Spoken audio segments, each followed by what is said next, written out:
જય દર્શક તમે રેસ્ક્યુ કરી રહ્યા છે અને એક કોબરાનું તમે જોઈ શકો છો વિડીયોમાં. બહુ મોટી સાઇઝનો કોબરા છે અને નાઇટનો ટાઈમ છે.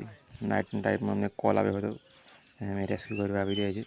તમે જોઈ શકો છો દબાણો કેવી રીતે અમે તેને રેસ્ક્યુ કરી રહ્યા છીએ. અને મારી દરેકની વિનંતી છે કે જ્યારે પણ ચોમાસાની સિઝનમાં તમારા ઘરની આજુબાજુ કોઈ માલ સામાન પડી રહ્યો હોય તો આગળ તમે સાવધાનીપૂર્વક તેને હટાવજો અથવા તો લાકડીની મદદથી તેને પહેલાં તપાસ કરી લો. નહીં તો આ ઝેરી જીવજંતુ અંદર છુપાઈને બેઠા હોય છે અને ઘણી વખત બાઇટના કેસ બનતા હોય છે. મારી દરેક વિનંતી છે કે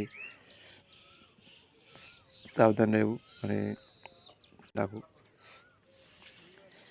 અને ચોમાસા સિઝનમાં દરેક જીવજંતુ જે નાના મોટા દરેક જીવજંતુને આપણે બચાવવાનું છે. આ પણ પ્રકૃતિનો હિસ્સો છે.